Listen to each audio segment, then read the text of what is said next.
Be strong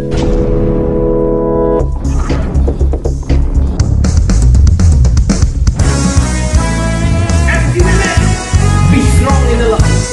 Mari kita bersaksi untuk Tuhan, karena Yesus satu-satunya jalan keselamatan dan hidup. Berjubah pujian ke tokoh keselamatan, menjadi laskan-laskan Tuhan. Biar jalan berliku dan badai pun menderu, kita tetap berdiri teguh. Bersaksi untuk Tuhan, bahwa Yesus satu-satunya jalan, terdapat keselamatan, hanya Yesus yang sanggup memberikan. Karena Yesuslah Tuhan, karena Yesuslah Tuhan.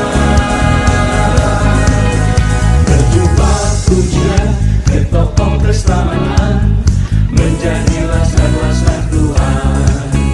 Biar jalan berliku dan badai pun menderu, kita tetap berdiri teguh.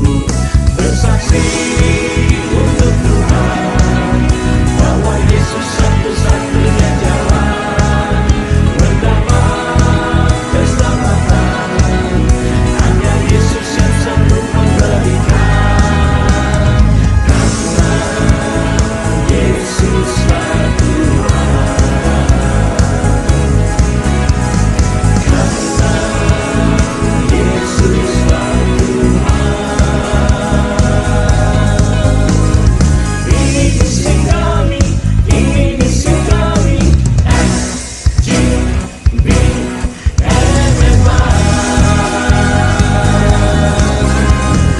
Ini misi kami, ini misi kami, FGB NFI.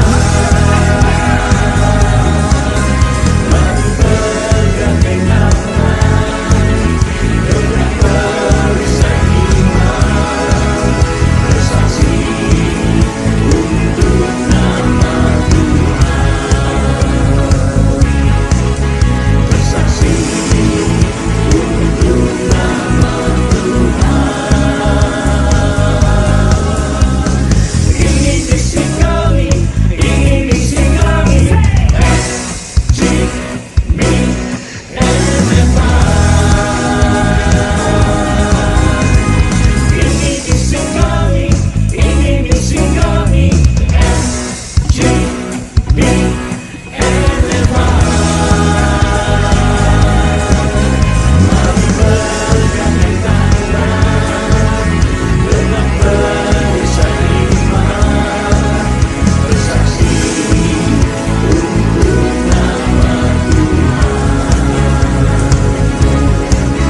bersaksi untuk nama Tuhan, bersaksi untuk nama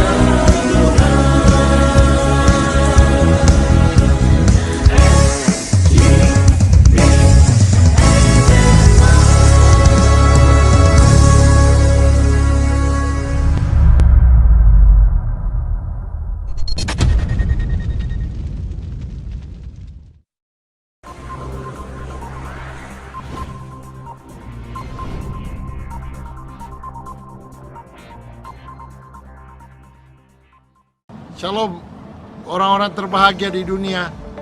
Full Gospel Businessman Fellowship International atau FGB MFI adalah sebuah organisasi yang didirikan oleh Demos Sakarian pada tahun 1952 untuk menjangkau orang-orang agar kembali kepada keluarga, bisnis, karir, dan Tuhan. Ladies and gentlemen, nothing could give me greater pleasure than to be able to pay tribute to you, the members of the Full Gospel Businessmen's Fellowship. You have become the largest layman's organization in the world. I want you to know how much we really appreciate you. You're very special because the work that you're doing in the chapter, the testimonies you're giving. I'm Mario Garcia Olvera. I'm the International President of the Full Gospel Businessman Fellowship International. As a businessman, I have a lot of good things around my life right now.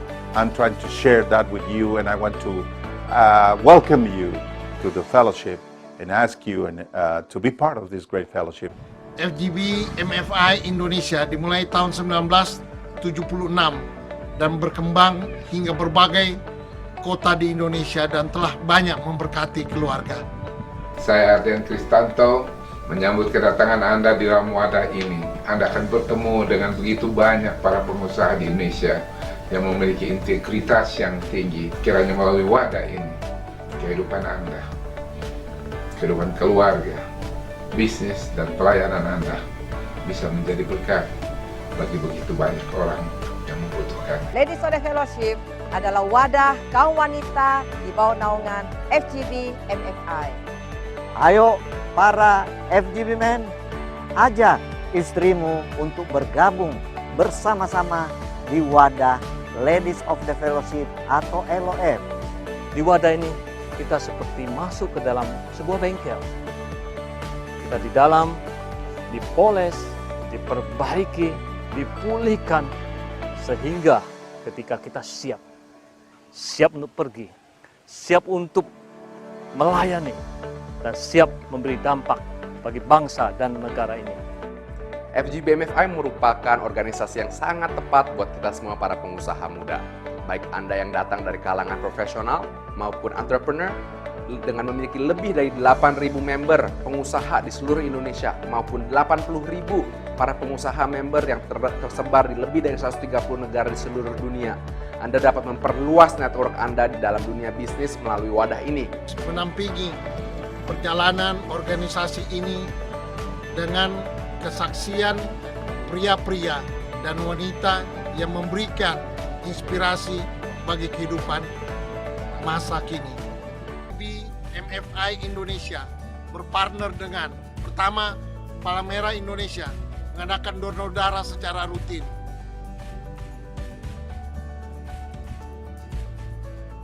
Kedua, Tagana untuk bantuan bencana alam. Ketiga, Jaringan Doa Nasional mendoakan bangsa dan negara tercinta Indonesia agar damai dan sejahtera. Keempat, Universitas Ciputra dalam menyelenggarakan mini MBA bagi pengusaha muda. Kelima, Family First untuk seminar keluarga. Keenam, CGN TV dalam rangka peningkatan kemampuan di dalam media elektronik, televisi, dan video.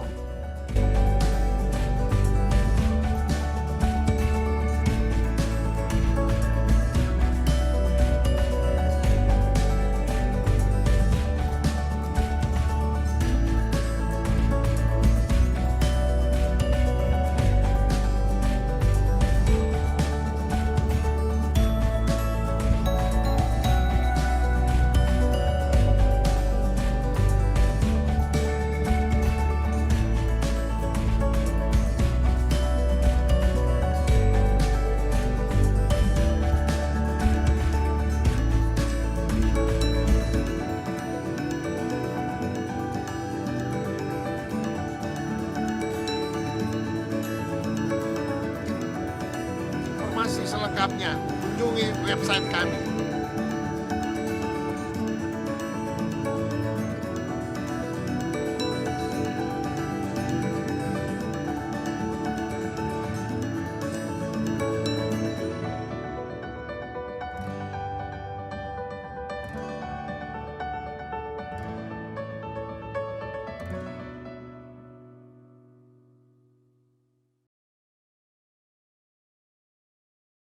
Nggak tak bolehin, udah di rumah aja jagain anak saya, namanya Kelin, jagain Kelin. Nah itu puji Tuhan sehat semua sih. Jadi yang sempat terpapar terus sampai meninggal karena gula itu, ada kontribusinya ke gula itu malah om saya, Pak Bude saya. Ada 2 dari om itu meninggal karena COVID. Itu sih Pak. Pak Vincent sharingnya. Gitu Pak. Memang COVID ini juga saya pikir aneh ya. Saya juga, keluarga saya juga sudah ada yang meninggal karena COVID.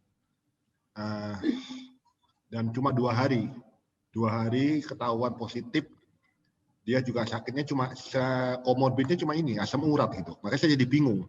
Maksudnya kan asam urat itu jauh ya kalau menurut saya meninggal karena COVID karena asam urat tuh hampir impossible, nggak masuk akal. Malah istrinya beliau ini dia kena lupus autoimun.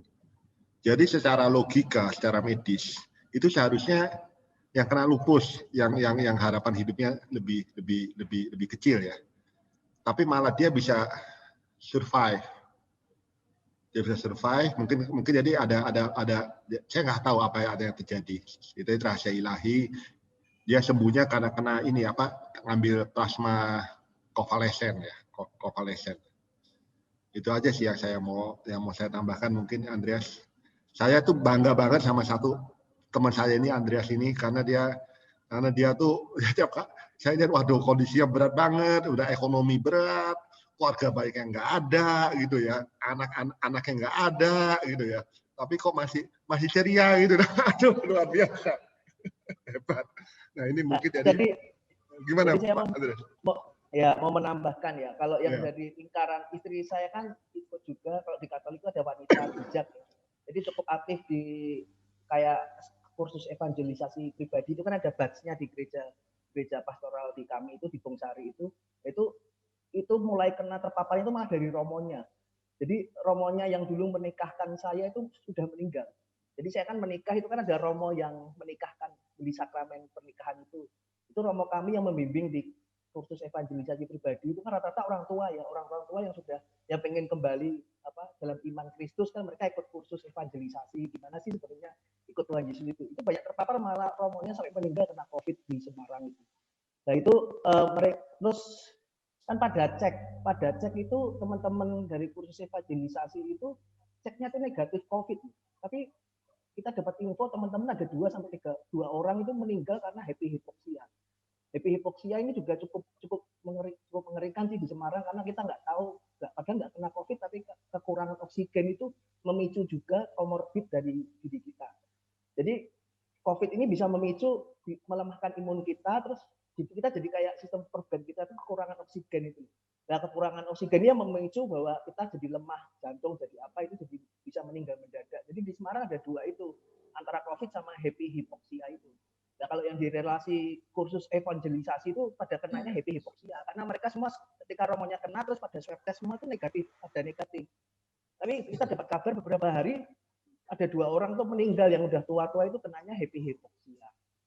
Ya itu mungkin sharing juga, maksudnya kita jangan sampai kekurangan oksigen ya. Maksudnya saya sih sekarang hidupnya di bawah sukacita aja. Maksudnya kalau sukacita kan secara organ-organ kita yang bergerak dalam alam bawah sadar kan kita nggak bisa gerakin jantung, itu semua kan geraknya kan otomatis ya di bawah sadar kita. Lah itu kita harus bawahnya tuh happy aja. Jadi aliran darah kita bahagia, jantung kita bahagia, ya itu aja di bawah happy terus Pak Vincent. Oke, thank you. Mungkin ini mau kenakan dulu selamat malam, selamat datang Pak Michael Cahyadi. Welcome. Pak Michael, suaranya kok nggak denger ya? Are you okay over there? Oke, Pak Michael. Malah di mute. Oke, silakan. Pak, kepencet tuh Pak. Kepencet mute Pak. Michael, ya udah silakan. Enggak, udah online. Ya enggak, tadi bolak-balik kepencet mute katanya beliau. Silakan Michael. Mungkin perkenalkan diri Michael.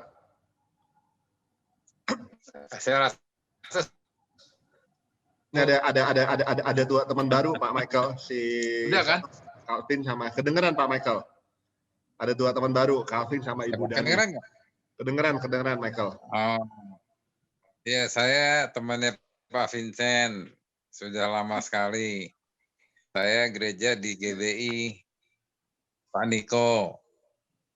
Dan saya masih mau Pak Vincent terus nih buat berguru. Jadi mau mulai aktif lagi di sini lebih lagi ya Pak Vincent. Thank you. Dan itu aja deh ya. Ya. Terima kasih. Terima kasih. Pak Michael ini usahanya adalah usaha nikel, tambang nikel. Wah, ya sama Sama Pak Ini masa Vincent. depan Pak Vincent cerah nih Pak Vin. Dia lebih ahead dari saya. Masa depan cerah nih Nikel ini. Di-keep sendiri aja Ya dulu aminin Pak. aja dong. Di-keep dulu Pak, tunggu 3 tahun, 4 Gitu. tahun ke depan, breng pabriknya buka, udah deh. Iya, iya. Iya, harusnya gitu ya. Pak Michael harus sering itu tuh dengerin Bosman Mardigu itu lagi bahas nikel terus itu. Oh iya, iya. Iya, lu gila itu. Subscribe dia punya channel juga. Dia salah satu penggemar itu loh, si Trump loh. Vin. Ya itu nanti Dia supporter Trump juga tuh.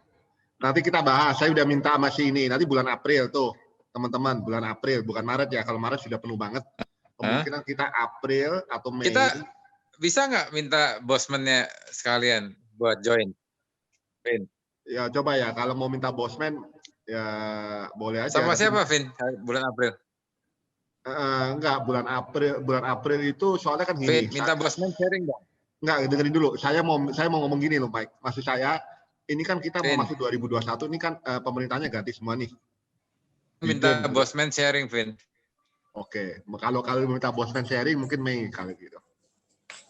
Soalnya rencananya saya April mau bicara tentang ini, apa? Amerika Cina, hubungan Amerika Cina. Halo? Halo Michael. Saya mau bicara tentang hubungan antara Amerika dan Cina. Oh sih, suaranya sinyalnya habis. Silakan, ada teman baru juga. Bukan teman baru ini, udah lama, teman lama tapi jarang join. Pak Bobi, apa kabar Pak Bobi? Baik. Jumpetin dong mukanya, nongolin. Nah, dia ada baby Satrio. Gua lagi ngomongin ini tuh. Nah, ada anaknya dia kayak musik dia. Tuh, apa Ren? Ren. Ren. Siapa? Halo. Kabar. Wih, anak udah gede ya Bob ya? Bagi dong. Wah, dulu saya lihat masih kecil, masih baby. Wah, udah gede. Iya, kan udah gede sekarang ya. Wah, udah lama. Waktu cepet banget gile. Udah bisa lari lagi. udah geratak udah. Iya. Silakan Bob, perkenalkan diri Bob. Oh ya, halo semuanya, selamat malam. Wah, ini malam spesial karena ada Bro Satrio dan puji Tuhan. Pas lagi, gue juga lagi bisa sambil online nih. Jadi ya mengucap syukur. Ya, dari dari chapter kemudian HI yang di gue masuknya mana sih, gue jadi lupa sekarang bro. Ya, baru. Lu sekarang masuk ke, kalau nggak salah ke Kalibata ya? Bukan Kalibata, lu Lenteng Agung. Oh iya, Lenteng Agung ya. Lenteng Agung sama Semanggi. Lenteng Agung sama Semanggi ya. Lenteng Agung sama Semanggi ya. Salam kenal semuanya. Dia kerja di Topet by the way ya, Tokopedia sekarang ya. Iya, di Topet. Hebat loh. Nanti kapan-kapan cerita lah, Bob. Oh, siap. Luar biasa Bobi ini. Nanti kita mulai jam 8 ya, Satrio ya. Jam 8 Anda mulai ya. Siap. Ini kita ngobrol santai aja. Ada teman dari teman saya juga nih dari Jawa, Pak Danang Prasetya. Halo Pak Danang. Suaranya di ya sudah. Halo Pak. Halo Pak Vincent. Selamat malam teman-teman semua. Ya. Ya, perkenalkan diri Danang. Oke, selamat malam. Perkenalkan, nama saya Danang Prasetyo. Saya tinggal di Jakarta Selatan, istri 1, anak 2. Thank you Pak Vince. Bisnisnya apa Pak? Saya kerja Pak. Profesional di bidang apa? Dia selalu ngomong gini, saya anak kolong. Saya paling dia jadi tentara itu, di satu ini. Awas gendong SS1 lagi jangan-jangan. Saya siap perintah Pak Vin saja Pak, tunggu panggilan Pak Vin saya. Jadi itu thank you teman-teman atas kehadirannya. Mungkin ada kesaksian yang lain setelah Andreas sharing. Mungkin Bu Dani mau nanggepin kejadian yang terakhir ini, baik orang bunuh diri, baik orang stres. Tadi kita udah dengerin si Andreas bagaimana caranya bisa malah keep the joy ya, tetap bersuka cita walaupun kehilangan banyak sekali anggota keluarganya, tapi dia masih bisa senyum-senyum aja, itu luar biasa loh. Iya, luar biasa Pak. Makasih Pak. Selamat malam Bapak-bapak semua nih kayaknya ya. Perkenalkan, saya dengan Dani. Saya ada di sini karena saya pengen dengerin adik saya sebetulnya. Walaupun kita ngobrol dan chat, tapi kemudian dapat kesempatan, jadi saya gabung di sini. Nah, tadi Pak Vincent minta saya menanggapi. Mungkin begini, Bapak sekalian. Kebetulan background saya dari psikologi. Nah, sebetulnya yang tadi Pak Andreas share, itu poin paling penting banget menurut saya. Karena imunitas kita turun, itu disebabkan karena ketidakseimbangan dari zat kimia di otak kita. Nah, pemicunya justru adalah salah satunya ketika kita memang tidak cepat move on. Pasti kita berduka. Tetapi poin yang Pak Andreas tadi ceritakan itu luar biasa menurut saya. Karena memang ketika seseorang bisa segera untuk kembali dan kemudian beralih, karena segala sesuatunya itu yang sudah berlalu memang tidak bisa diapa-apakan. Tetapi ketika melihat ke depan dan bisa merencanakan hal yang lebih baik, itu adalah bagian dari bersyukurnya kita atas segala apa yang kita jalani. Nah, itu sebetulnya yang membuat kenapa kita bisa survive.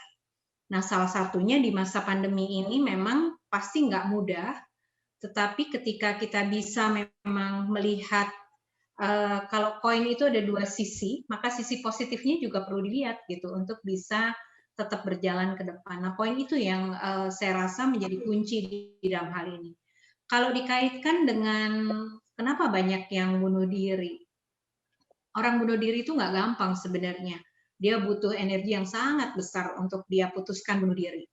Nah, kenapa? Karena dia nggak bisa ngelihat bright side-nya sebetulnya. Jadi banyak orang yang juga akhirnya memutuskan batal, nggak jadi bunuh diri, karena dia menemukan sisi positif yang lain yang bisa dia lihat. Nah, mungkin salah satu hal yang positif sesi sharing seperti ini, Pak Vincent, sehingga satu dengan yang suaranya hilang Bu Dani. Suaranya hilang Bu Dani. Kenapa? Suaranya hilang.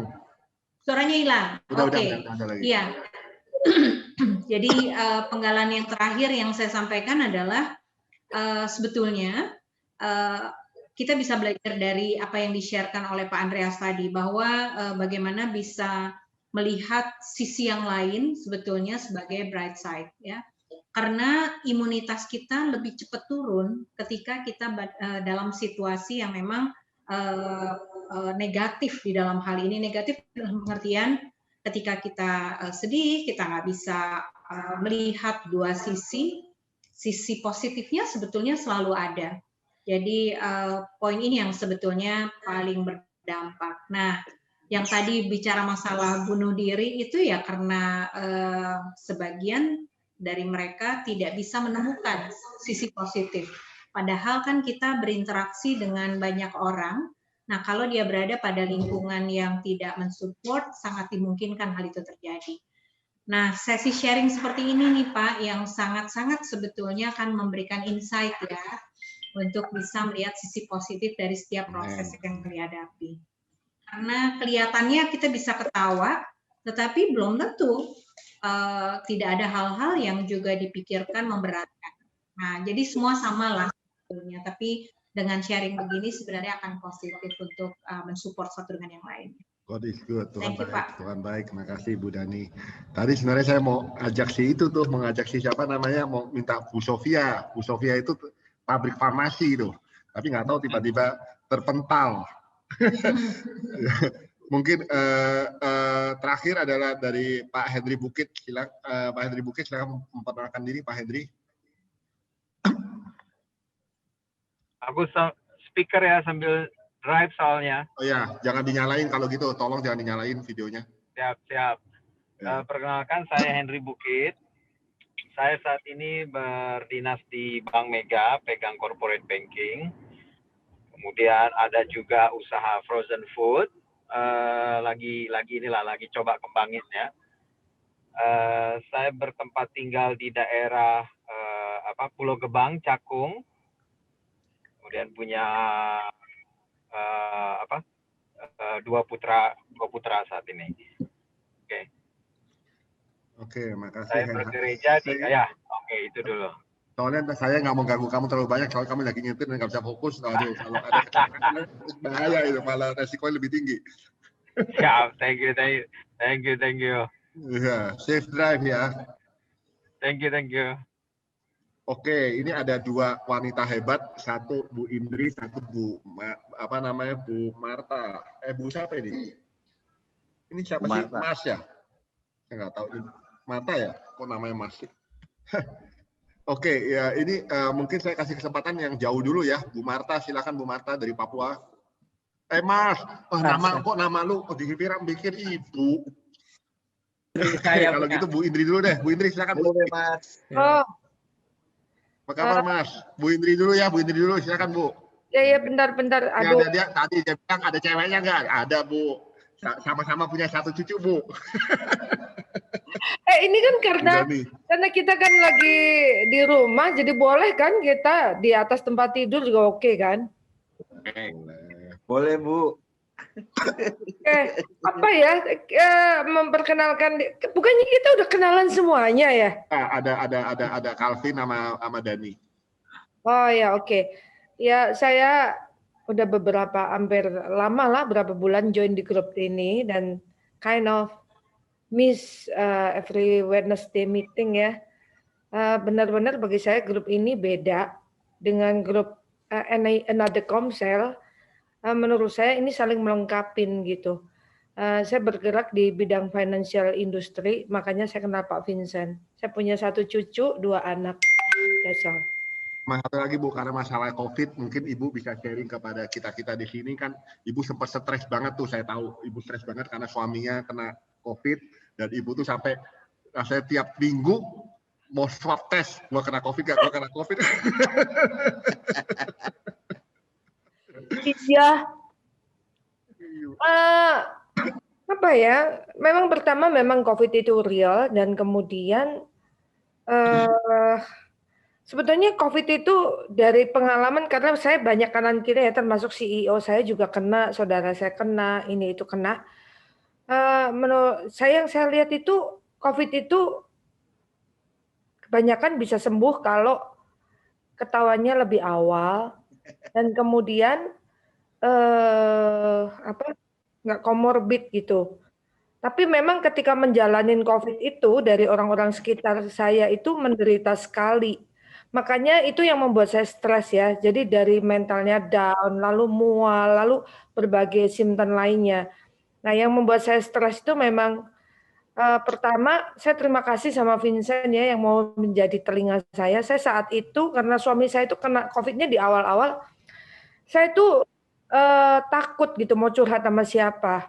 Karena saat itu COVID itu belum seumum sekarang. Jadi saya tuh sampai kalau keluar dari rumah tuh tetangga takut gitu dengar dekat saya. Jadi saya tuh antara intinya ya kayak penyakit kusta gitu. And then kalau misalnya mau cerita di grup juga saya nggak tahu nih setiap orang tuh punya pemikiran seperti apa.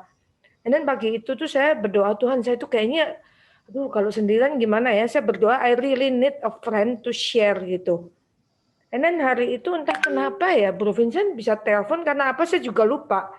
And then saya muntah juga gitu cerita gitu akhirnya sama dia. So apa yang kita ngomong bahwa COVID itu selain sakitnya ya stressing bagi keluarga yang berada di sekitarnya itu real gitu. And then setelah saya ngalamin itu, saya bisa menolong saudara-saudara saya atau karyawan saya yang mengalami mental down ketika ngalamin COVID itu sih. Itu aja. Thank you loh Bro Vincent. Thank you Bu Indri. Cowok-cowok bisa jadi pendengar ya. Ya, saya salah satu tugas pemimpin kan lebih baik dengerin, Mbak. Apa kabar Bu Indri? Halo. Ini baru tatap muka ketemu muka-muka ya, baru lihat manusianya seperti ini. Iya. Yang terakhir saya minta Mas dari gimana? Anda di mana? Di Jakarta, di Kupang nih? Ya, terima kasih Bro Apa kabar, Mas? Vincent, selamat malam semuanya. Malam. Saya dari chapter Ungaran HI 8 Kalibata City. Jadi memang saya sudah lama nggak ikut chapternya Bro Vincent ini karena setiap hari Rabu saya juga ada Zoom. Cuma kebetulan tadi Anda bukan balik Kupang.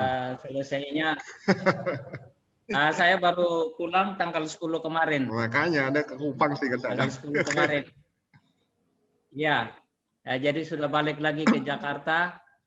Jadi ya saya liburan di Kupang bersama kakak juga 2 adik. Jadi kita berempat. Kita pulang liburan di Kupang. Gitu Bro Vincent. Oke, thank you Mas. Welcome back Jakarta. Satu lagi yang terakhir ada Bu Sofia yang tadi saya mau cerita. Bu Sofia, apa kabar? Gimana pabrik obatnya? Bu Sofia. Di Kupang nggak ada COVID ya? Kupang gimana Kupang Mas? Di Kupang COVID-nya juga sudah masuk zona merah. Jadi merah ya Kupang? Ya, saya pulang kemarin.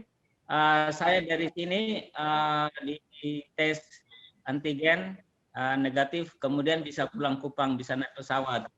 Nah pas kesininya saya dites, ya saya negatif jadi bisa pulang. Tapi 2 adik saya positif, jadi mereka di sana tetap untuk 2 hari, 14 hari ya, 14 hari karantina. Kemudian kakak saya yang satu masuk rumah sakit. Jadi waktu pernah di WA group saya sempat nanya untuk plasma itu, tanya-tanya supaya mau diberikan kepada kakak saya, tapi puji Tuhan dia juga barusan 2 hari lalu sudah keluar rumah sakit, jadi hampir seminggu ya di rumah sakit, seminggu lebih gitu. Jadi ya kalau menurut saya COVID ini ya cepat atau lambat bisa merajalela ke semua orang, jadi tetap protokol kesehatan juga kita harus ingat, karena saya waktu berangkat dari Jakarta ke Kupang tetap memakai masker sama itu minyak angin itu yang orang-orang bilang sampai bibir saya ini kering. Nah di Kupang juga saya di rumah, walaupun di rumah saya pakai itu masker minyak angin. Terus adik saya sama kakak tuh kadang mereka lepas gitu. Jadi saya pikir mungkin salah satu faktornya itu kurang disiplin dalam pemakaian masker begitu. Gitu Bro Vincent. Thank you Mas, wah turun. Tapi sekarang udah aman, kakak udah aman? Iya, sudah keluar rumah sakit. Adik juga karena yang 2 itu isolasi mandiri aja, nggak sampai masuk rumah sakit. Ya. Oke, ini kebetulan saya terakhir ya. Terus kemudian saya kembali ke Satrio. Saya mau dengerin dari Sofia supaya kita dapat perspektif yang lebih lengkap. Selamat malam Bu Sofia. Bu Sofia waktu itu kontak saya, dia bilang dia mau cerita tentang. Selamat malam. Silakan Bu. Selamat malam. Silakan Bu. Ya, selamat malam. Shalom. Selamat malam. Ya, ya Pak, itu Bapak yang lagi sakit, ada yang saudaranya sakit, nanti saya kasih gratis itu Pak, ivermectin Pak. Sangat ampuh menyembuhkan ini ya, COVID ya. Dan tanggal 15 Januari lalu, NIH, itu National Institute Health dari Department Health-nya di Amerika, udah approve ivermectin sebagai optional drug untuk COVID. Karena diperjuangkan oleh FLCCC itu yang ikatan dokter yang ICU yang khusus menangani COVID. Karena mereka amat menyaksikan bahwa ivermectin itu sangat ampuh untuk menangani waktu pencegahan dan juga waktu awal dan juga yang berat gitu. Jadi kami memang lagi adakan uji klinik secepatnya ini karena keadaan kan sudah sangat nggak bagus ya Ranjangnya tidak gitu. boleh berkurang banyak tuh. Ya, nah jadi Bangladesh, India dan lain-lain tuh pakai ivermectin sangat ampuh sekali dan side effect-nya kan sedikit karena obat ini kan obat lama sebenarnya untuk obat cacing, parasit, to kill parasit dan lain-lain gitu. Dan studinya itu sudah cukup banyak di berbagai negara. Kayak Peru gitu, ada 8 provinsi yang tadinya hitam, merah, ketika dikeluarin dekret presiden, lalu dibagikan gitu, langsung drop gitu. Nah kalau pengalaman saya sendiri sih sangat luar biasa sekali ya, karena teman-teman yang saya bagi-bagi itu, waduh, reportnya bukan main, kesembuhan maupun ada ini teman anak saya tadi barusan laporan lagi satu keluarganya kena semua positif, dia satu-satunya yang yang negatif gara-gara dia dikasih ivermectin sama Inten itu Vincent gitu. Nah, kemarin istrinya dubes Thailand itu juga bilang gitu, aduh Mbak Yu, terima kasih banget dikasih ivermectin. Adik saya itu bekerja di satu perusahaan asing. Satu kantornya itu 16 orang, termasuk dia, 15 itu positif. Satu-satunya dia yang negatif itu karena dikasih sama Mbak Yunya ini, obat ivermectin untuk pencegahan. Nah, kalau secara klinisnya itu sudah ada uji klinis untuk pencegahan. Jadi sangat bagus untuk diberikan pada dokter-dokter, nurse yang frontline worker itu. Karena halo kok berdengung ya, Pak? Dengar. Kenapa? Halo. Ya, dengar, kami dengar, Bu. Dengar ya, oke. Jadi di Amerika tuh sudah diadakan uji klinis sebesar 3.400 orang khusus untuk prevention. Jadi dibikin 2 grup, yang satu diberi ivermectin. Kalau untuk pencegahan kan hanya 2 tablet 12 mg hari pertama sama hari ketiga. Itu kira-kira 4 minggu. Lalu satu grup lagi itu tidak diberikan ivermectin. Nah, ini harus diingat, ini adalah dokter-dokter, nurse, dan pokoknya tenaga kesehatan yang frontline ya, frontline workers yang high risk, karena kan tiap hari bertemu pasien COVID gitu. Sesudah 4 minggu dicek kembali yang frontline workers yang diberi ivermectin itu 100% tidak ada yang tertular COVID. Barang yang satunya itu 58% itu tertular COVID yang tidak diberi ivermectin. Jadi ini benar-benar untuk prevention pun sangat baik gitu. Nah, jadi kalau yang untuk kesembuhan itu luar biasa karena ada 2 direktur Telkom ini juga sembuh sampai terima kasih sama saya. Kemarin itu dia sudah cukup parah, diberikan obat-obat sampai nggak tahan lambungnya, terus dia singkirin itu semua obat, cuman makan ivermectin yang dari Bu Sofia. Aduh, itu menyelamatkan nyawa saya katanya. Sembuh dia, cukup 3 tablet, 1 nyawa sampai istilahnya itu. Nah, dia begitu jadi kalau yang untuk pengobatan tablet itu hari pertama, hari ketiga, hari kelima, lalu tunggu 5 hari baru swab, itu mestinya udah negatif. Nah ini Pak Direkturnya ini sampai saking senangnya, orang pertama yang diberikan hasil swab negatifnya itu saya. Karena kalau enggak aku udah mati Bu, katanya. Terus yang satunya lagi, itu direktur teknis, temennya sampai kena kopra banget, sampai udah batuk darah. Itu diberi ivermectin juga, alhamdulillah Bu Sofia sembuh, sampai dia tuh terima kasih sama saya, katanya gitu. Itu direktur teknis. Terus satu keluarga polisi di Sukabumi itu kena semua. Ibunya, sopirnya, susternya, anaknya, suaminya, semua.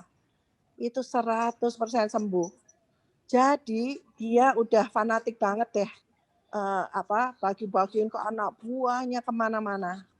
Terus teman saya juga yang punya pabrik di Jakarta, teman saya Bu Lucy itu, dia 30 anak buah karyawannya kena semua positif. Lalu diberi ivermectin juga.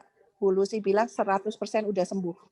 31 sih, satu ada di Sumatera, itu juga sudah hilang penciumannya.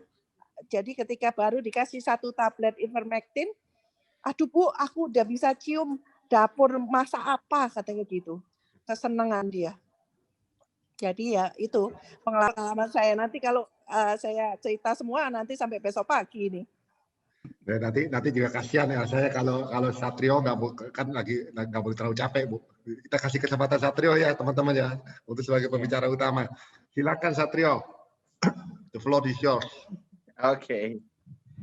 Shalom, selamat malam semua. Shalom, Selamat malam. FGB man. Be strong in the Lord. Be strong in the Lord. FGB man. Oke, luar biasa. Yang FGB cuma satu, Pak Vincent doang. Ternyata di sini ada FGB woman juga. Halo Bro Domi. Oke, kita banyak. Saya di sini sharing aja ya, sharing tentang pengalaman saya, bagaimana saya melewati COVID-19 ini dengan. Saya kedengeran ya? Ya. Suara saya kedengeran ya? Ya, dengar. Jelas ya? Kedengaran. Oke. Ya. Sebelum kita masuk ke pembicaraan, boleh kita berdoa sebentar, Pak Vince? Boleh. Oke. Saya Bawa doa. ya. Oke. Tuhan Yesus, kami mengucap syukur untuk segala anugerah kebaikan-Mu bagi kami. Kami bersyukur Tuhan oleh karena kebaikan-Mu, oleh karena anugerah-Mu pada malam hari ini kami boleh ada di tempat ini. Kami boleh bertemu walaupun melalui udara, melalui Zoom. Kami boleh menopang satu dengan yang lain, bersaksi, saling menguatkan satu dengan yang lain.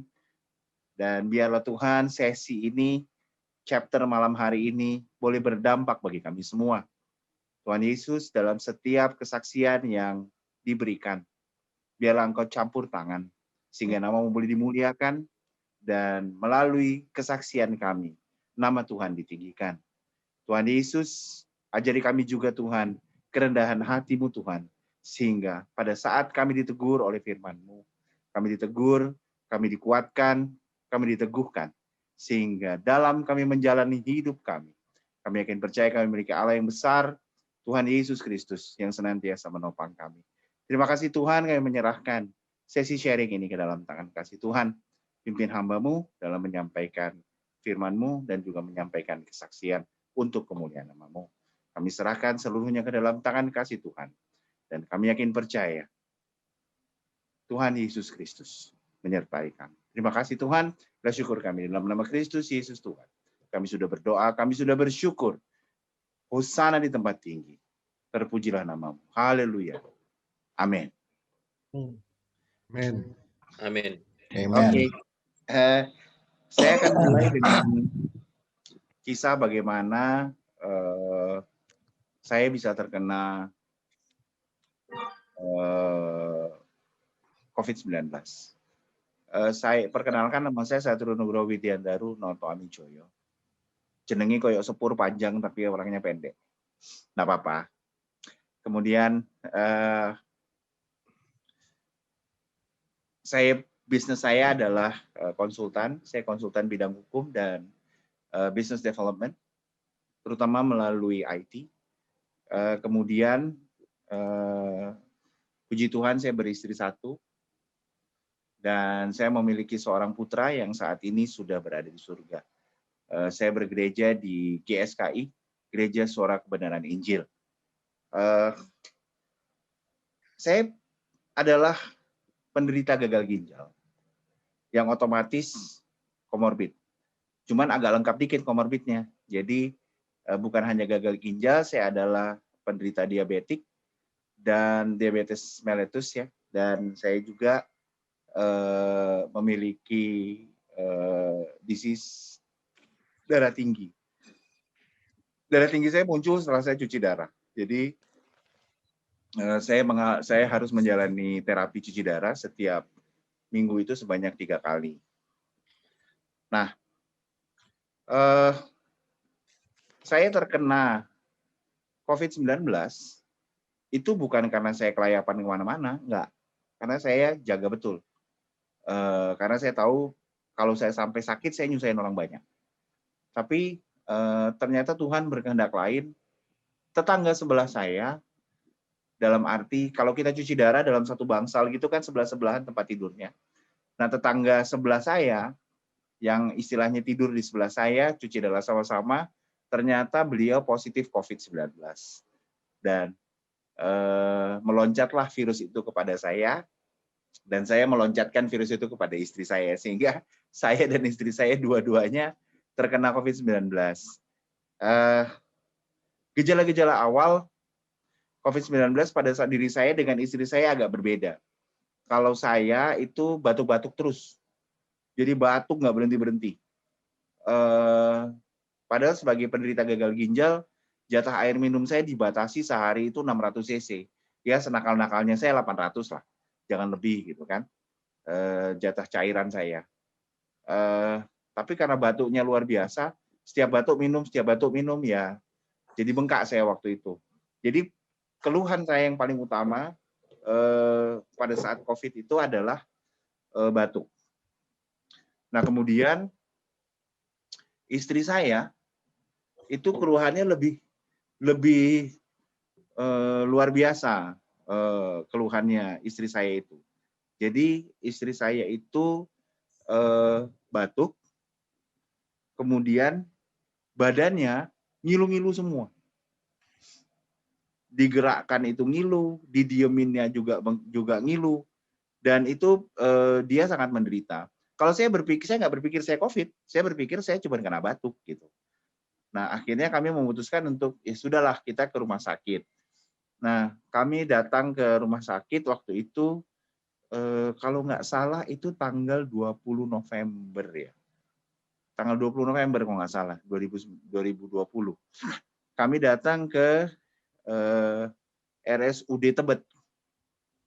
Kami datang ke RSUD Tebet dengan harapan kami bisa mendapatkan rujukan gitu kan untuk perawatan COVID. Dan puji Tuhan dapat rujukan, cuma rujukannya di Koja. Karena yang kosong waktu itu adalah rumah sakit Koja. Waduh, saya bilang, kalau di Koja jauh banget. Terus keluarga juga kalau mau supply apa, mau bantu apa, jadi repot gitu kan karena terlalu jauh. Ongkosnya sangat mahal karena sangat jauh. Akhirnya kemarin itu kami teleponlah teman kami, kebetulan teman kampus, teman kami telepon. Nah, beliau mengarahkan kami kepada teman yang satu lagi. Jadi dia kontak teman yang satu lagi untuk datang ke RSUD Tebet. Dan kemudian diputuskan pada saat itu oleh, saya bilang terserah deh di mana aja, yang penting jangan kejauhan. Cuman waktu itu teman saya itu namanya Pak Tiopan Marpaung, dia bilang RSPAD, dia bilang begitu. Nah, kebetulan kita ada teman yang juga sama-sama mahasiswa yang bintang 2 di Lemhanas. Jadi dia kontak ke teman kita yang itu untuk bisa kami masuk karena kami nggak kebagian tempat di RSPAD waktu itu. Setelah sampai RSPAD, dibawa ke RSPAD, kami nggak kebagian tempat. Saya tidak bisa masuk, istri saya nggak bisa masuk. Nah, waktu itu yang diperjuangkan masuk adalah saya duluan sama Pak Tiopan. Dia telepon teman kami Pak Albiker, Jenderal Bintang 2, dia teleponlah ke RSPAD. Akhirnya entah bagaimana caranya, cara Tuhan juga sih sebenarnya, karena beliau sendiri kan sudah pensiunan, jadi nggak punya power juga gitu. Tapi ini adalah bagian dari rencana Tuhan, sehingga saya bisa masuk ke RSPAD. Yang saya tanya, istri saya bagaimana? Saya bilang begitu. Ya nanti dicarikan rumah sakit lain. Waduh, saya nggak mau pisah dari istri saya bilang. Kalau mau kami berdua, gitu kan, di rumah sakit yang sama, kalau perlu sebelah-sebelahan. Nah, kemudian diperjuanganlah istri saya untuk bisa masuk di RSPAD juga. Nah, di situ istri saya mulai nafasnya sesak. Jadi salah satu considerance dari RSPAD waktu itu adalah menolak istri saya adalah kami kekurangan oksigen. Jadi kalau Bapak mau masuk dengan resiko itu tidak ada oksigen, ya silahkan. Nah, istri saya ditanya, dia mau. Ya sudah, akhirnya dengan jalan Tuhan, Tuhan buka cara sehingga kami boleh masuk kedua-duanya ke RSPAD. Saya berada di IGD selama 2 hari. Kemudian kami dipindahkan ke ruangan isolasi. Saya dan istri saya berdua sama-sama di ruangan yang sama. Tapi kondisi dari istri saya memburuk. Dengan saturasi dia di bawah 85 waktu itu, 82 kalau nggak salah ya. Saturasinya saya lupa. Sehingga istri saya dibawalah ke ICU. Istri saya masuk ICU, hanya beda sehari, saturasi saya mulai turun. Dari yang tadinya masih 90, 89, 90, 89, turun 88, 87, 86, 87, 86 nggak naik, 85 makin turun. Diputuskan oleh dokter, Bapak harus masuk ICU. Masuklah saya ke ICU.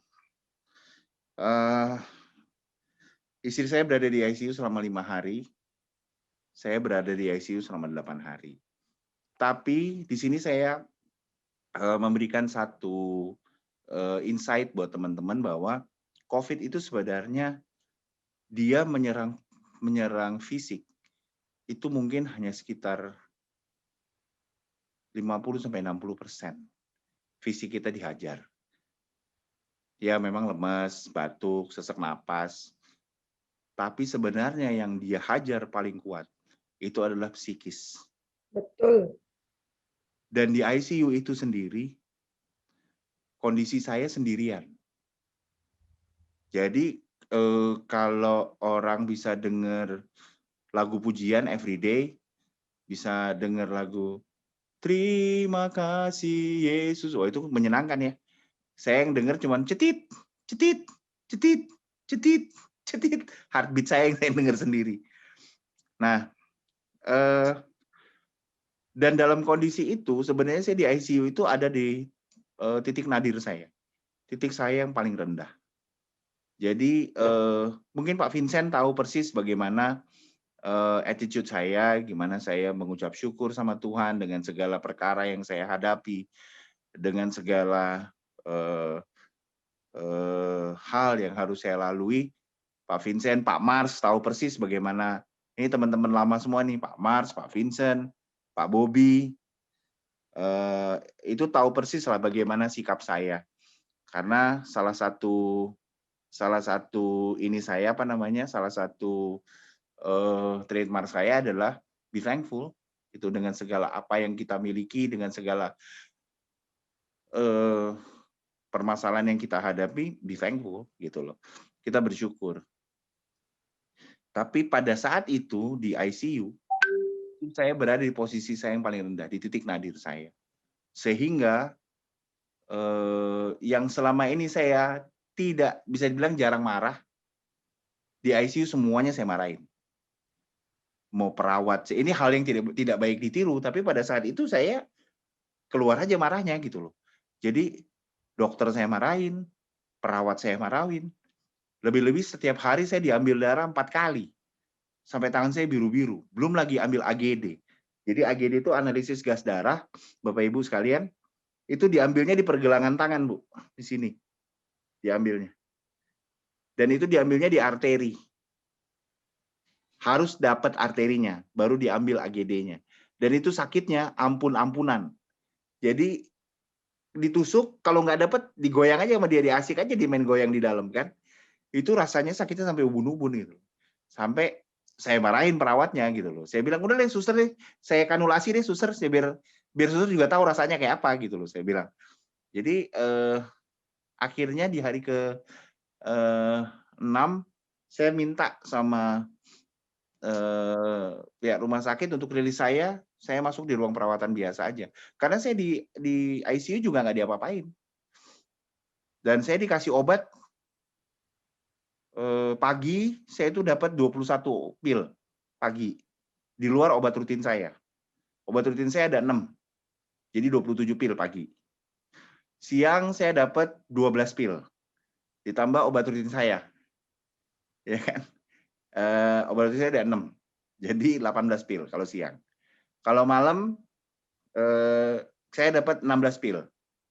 Ditambah obat rutin saya. Jadi ya ampun minum obatnya banyak banget. Mana saya air harus dikurangi kan. Air saya dibatasi hanya 600 cc sehari. Nah, akhirnya saya mengambil keputusan untuk saya minta keluar. Saya minta karena istri saya sudah keluar. Istri saya ada di ICU itu 5 hari. Dia sudah keluar duluan. Sudah melewati masa kritisnya. Kemudian saya minta saya keluar. Saya taruh di bangsal rawat. Supaya saya bisa di sebelah istri saya. Karena saya merasa bahwa pada saat saya di ICU, kondisi fisik saya tidak membaik, malah memburuk. Jadi, saya tidak bisa makan, setiap kali makan muntah, nafas sesek, sakit sekali nafas. Nafas itu kayak apa ya? Kayak rasanya kita dicekek disuruh ngomong gitu loh, rasanya gitulah. Dan itu sakit sekali. Nah, tapi dengan perjuangan saya minta keluar dari ICU, akhirnya diizinkan oleh rumah sakit untuk saya pindah ke ruang rawat dengan menandatangani surat. Saya pindah ke ruang rawat bersama-sama dengan istri saya. Waktu saya masuk, CT saya itu 29. Waktu saya masuk di ICU. Saya keluar ICU, CT-nya tetap 29. Berarti nggak ada peningkatan dong. Tapi begitu saya bersama-sama dengan istri saya, progres saya cepat sekali. CT saya 29, 1 minggu 33. 1 minggu kemudian 36. 1 minggu kemudian 39. 1 minggu kemudian sempat negatif. Habis itu positif lagi gitu kan, 37. Tapi paling tidak saya sudah di rentang yang sangat baik gitu. Nah, saya sebagai human being protes sebenarnya sama Tuhan. Di titik nadir itu saya sempat ngomong sama Tuhan, saya bilang gini, Tuhan, kalau memang sudah waktunya udahlah pulang aja lah, saya bilang. Nyusahin orang banyak,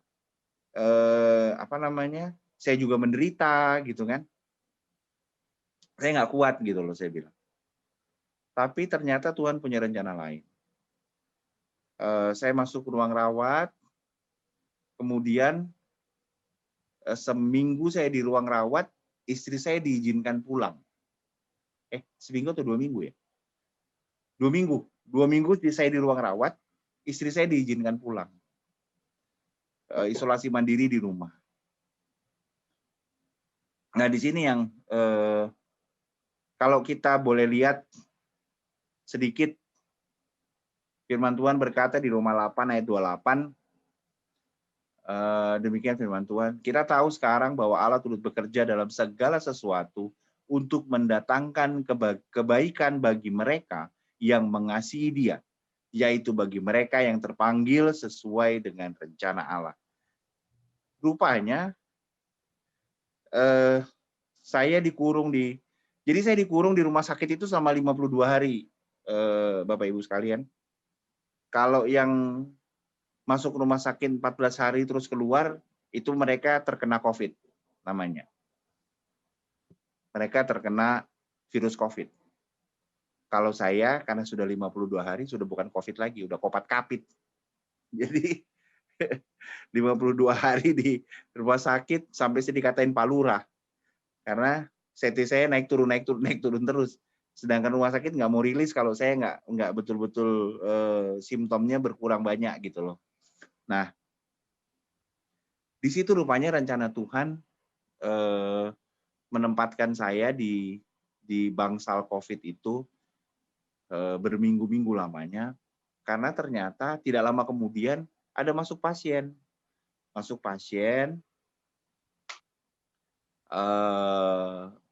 Dia itu baru keluar dari ICU, 14 hari di ICU, pakai pampers, makan di tempat tidur, buang air di tempat tidur. Saya sebagai manusia risih juga gitu kan, mendengar itu, karena waktu saya di ICU saya disuruh pakai pampers, saya nggak mau. Saya disuruh pakai kateter, saya nggak mau. Jadi saya bilang saya masih bisa duduk pipis di pispot, saya bilang. Nanti kalau buang air besar gimana Pak? Ya pakai pispot aja, saya bilang gitu. Tapi saya dipaksa waktu itu disuruh pakai pispot, disuruh pakai pampers, pup di tempat tidur, saya nggak mau. Jadi waktu itu karena saya jengkel, seluruh alat saya copot. Katode saya copot, infus saya copot, kunci saya jalan ke kamar mandi. Buang air BAB di kamar mandi sampai diteriakin sama pelawat. Tapi saya jalan aja gitu loh. Karena bagi saya punya Tuhan yang luar biasa kok. Orang saya masih sanggup. Saya tidak mau menyerah. Masa kita menyerah sama penyakit? Ya kan? Jangan penyakit menguasai kita. Kalau penyakit sudah menguasai kita, kotakin aja sekalian, kubur, selesai. Saya nggak mau kalah sama penyakit. Nah, saya ceritakan hal itu sama teman saya itu. Bapak memang bayi pakai pampers, saya bilang. BAB di tempat tidur, makan di tempat tidur, mana enak sih bilang gitu. Terus akhirnya mungkin karena dia panas kali kupingnya dengar saya ngomong begitu terus-terusan, akhirnya dia turun dari tempat tidur, dia belajar untuk duduk berdiri, akhirnya dia jalan. Jadi dia 3 hari di ruang rawat bersama saya, dia sudah jalan ke kamar mandi, BAB sendiri ke kamar mandi. Yang tadinya nggak bisa jalan karena masa ototnya habis. 14 hari cuma di tempat tidur doang. Jadi puji Tuhan saya buat orang satu berjalan. Dia negatif duluan. Pulanglah dia. Masuk lagi orang dari ICU yang habis di ICU 16 hari. Begitu juga kondisinya. Hal yang sama saya lakukan juga. Saya bilang, emang Bapak bayi pakai pampers, saya bilang. Jadi akhirnya mungkin panas juga di kupingnya, saya begitukan tiap saat. Dalam tempo 4 hari, dia berjalan sendiri ke kamar mandi, BAB sendiri di kamar mandi. Jadi udah 2 orang. Nah, begitu mengulang sampai 4 orang, Pak. 4 orang saya begitukan semua, dan ternyata mereka thankful dengan hal itu. Dan saya tidak menutupi identitas saya, siapa diri saya, apa iman saya nggak peduli gitu. Karena bagi saya yang paling penting adalah saya menyatakan kasih Tuhan. Ya kan? Saya bilang, Pak, Tuhan kasih kita kemampuan. Tuhan kasih kita otak. Tuhan kasih kita pemikiran. Tuhan kasih kita will to fight. Ya kalau kita maunya diem aja ya mendingan dikotakin aja, Pak, kuburin selesai, saya bilang gitu. Ngapain sembuh? Kita harus fight. Dan dia juga akhirnya, mereka yang 4 orang itu saya begitukan ya mereka fight ya. Saya bersyukur ternyata ada rencana Tuhan di balik kenapa saya harus dikurung 52 hari di RSPAD dengan berbagai permasalahannya. Saya selama 2 minggu saya diberikan heparin terus pakai syringe pump. Tiap kali syringe pumpnya habis, heparinnya tengah malam. Suster nggak ada yang mau ngeladenin, tengah malam jam 2. Mesinnya bunyi terus. Ya, saya belajar bagaimana cara mematikan mesin itu, gitu loh. Mematikan, mengunci sehingga tidak ada udara masuk. Dan kepada teman-teman yang pakai syringe pump saya ajarin juga begitu gitu. Begitu bunyi begini caranya ya mereka juga bisa ya. Saya bersyukur saya bisa berdampak gitu ya. Nah, semuanya ini begitu saya naik ke ruang, Tuhan menyampaikan satu pengingat bagi saya. 5 ayat 16 sampai 18. Kalau ada yang berkenan membacakan, mungkin Bro Domi, 1 Tesalonika 5 ayat 16 sampai 18. Bentar bro, 1 Boleh Tesalonika dibacakan, 5. Bro? 16 sampai 18. 1 Tesalonika 5 ayat berapa? 16 sampai 18. 16 sampai 18 ya. Oke.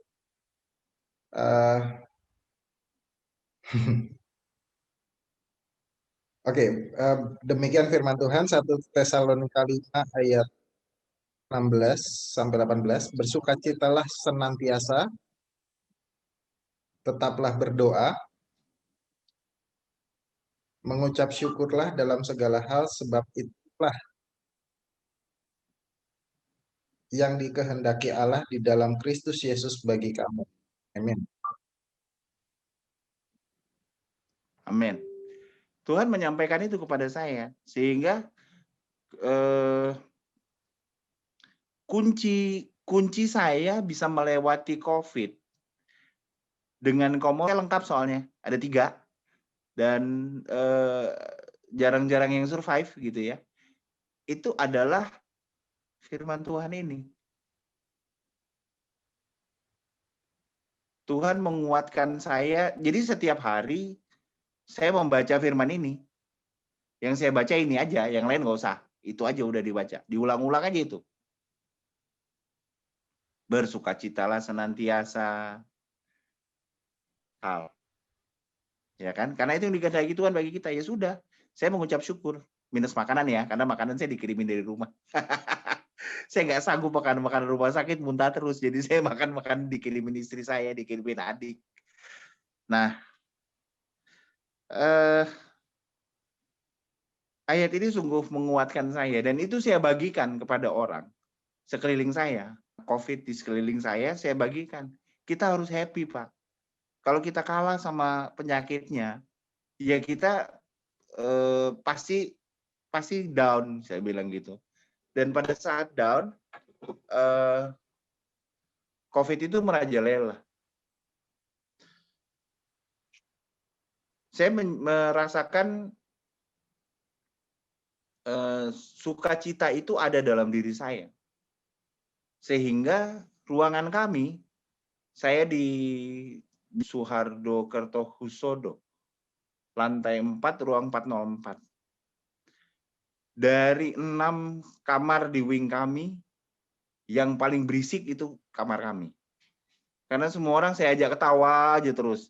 Saya ledekin mulu. Yang mulai dari makanan yang rasanya aneh lah, ya kan. Dan kami bisa barter makanan gitu loh, di dalam situ bisa barter makanan. Tapi itu semua membawa, jadi ruangan itu jadi ruangan paling heboh gitu lah. Ruangan 404 itu menjadi ruangan yang perawat juga happy lah di situ kalau datang, ketawa-ketawa sama saya, sama teman-teman yang lain, kita ledek-ledekan gitu kan. Tapi memang kalau saya lihat sih memang hati yang gembira itu betul-betul obat.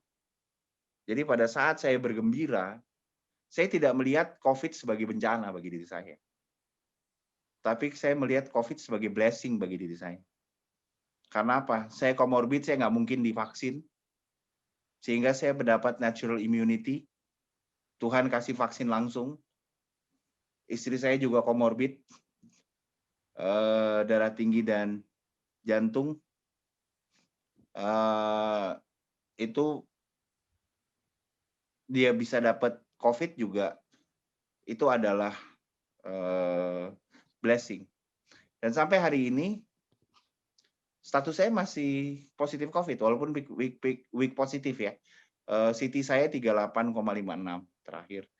Baru tadi pagi saya swab lagi, saya nggak tahu hasil swab ini akan hasilnya moga-moga negatif. Tapi sampai saat ini kerusakan dari COVID itu saya bisa rasakan. Nafas saya masih sesek, saya standby oksigen besar-besar 3 tabung di rumah. You can see that, itu 2 tabung. 1 di kamar. Terus ada oksigen kecil. Small oxygen. Karena kadang-kadang saya masih ngos-ngosan gitu loh. Nah, karena COVID itu menyerang paru-paru dan dia melukai paru-paru kita gitu loh. Nah, paru-paru saya sekarang kondisinya masih luka dan dalam proses penyembuhan dan itu butuh waktu.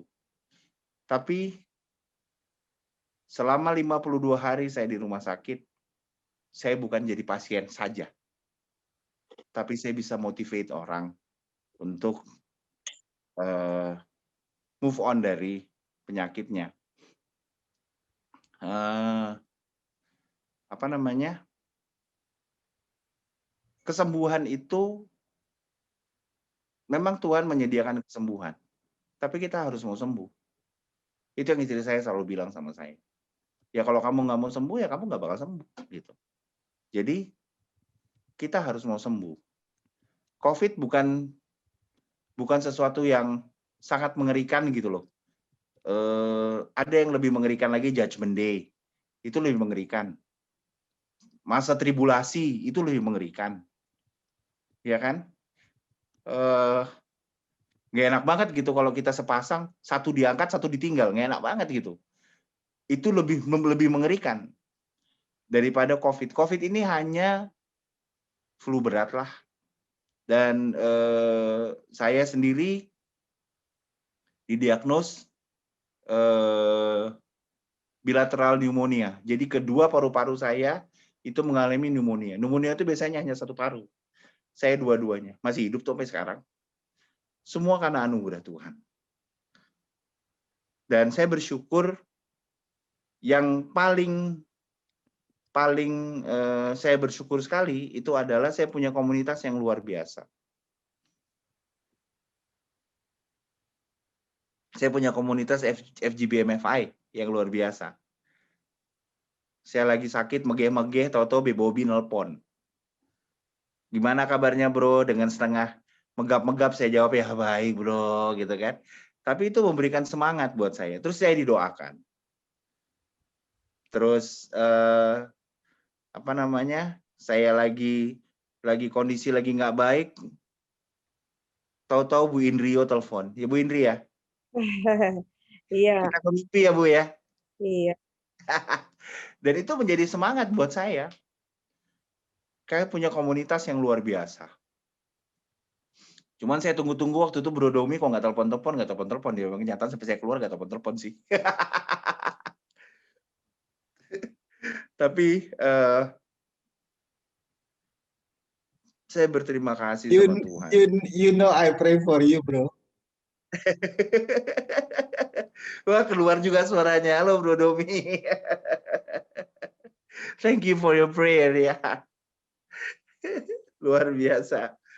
Jadi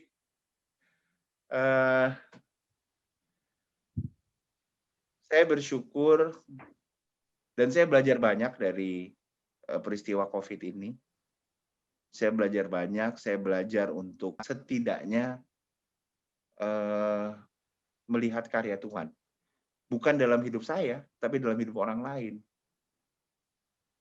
Karena Tuhan boleh pakai saya untuk saya bisa berbicara kepada orang. Dan itu blessing banget buat saya. Teman-teman di kampus, dosen di kampus juga begitu pengertian pada saya. Bahkan ketua STT telepon saya. Dan itu sungguh sesuatu yang luar biasa lah buat saya. Orang sesibuk Pak Erastus bisa telepon saya gitu kan.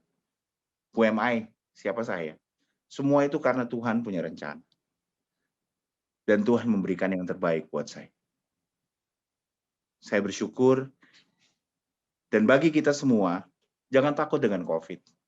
Kalau 14 hari bisa melewati 14 hari, ya berarti kita berhasil melewati COVID itu. Dan kita sudah dapat natural immunity. Bersukacitalah. Tetaplah berdoa. Mengucap syukur dalam segala hal. Itu yang Tuhan inginkan dari kita. Dan message saya malam hari ini pada kita semua adalah bersyukurlah dengan apapun yang terjadi pada diri kita. Kok rasanya kadang-kadang kita merasa gini, saya dekat dengan Tuhan, saya berdoa sama Tuhan, saya mau intim dengan Tuhan, tapi kok bebannya makin tambah berat gitu ya. Mari kita lihat Paulus, bagaimana seorang Paulus yang memiliki privilege luar biasa sebagai dia dua warga negara Romawi dan seorang Yahudi. Tapi hidup Paulus adalah keluar masuk penjara. Tapi sukacita Tuhan itu tidak pernah hilang dari dirinya. Dan di tengah penderitaan COVID ini, walaupun saya komorbid,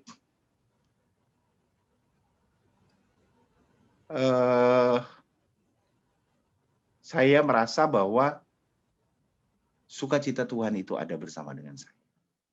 Dan saya bersyukur, paling tidak saya berdampak. Ya kan?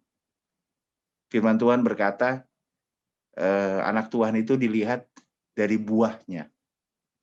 So what fruit that I give to God, and I hope that He, the Almighty, be pleased with it. Dan saya bersyukur, saya memiliki teman-teman yang sungguh luar biasa di suatu komunitas FGB MFI. Buat teman-teman semua, jangan meninggalkan komunitas ini karena rugi sebenarnya kalau meninggalkan komunitas ini. Rugi banget. Jarang-jarang kita bisa ketemu orang yang begitu humble seperti Pak Vincent, orang yang begitu spirited seperti Bro Domi. Jadi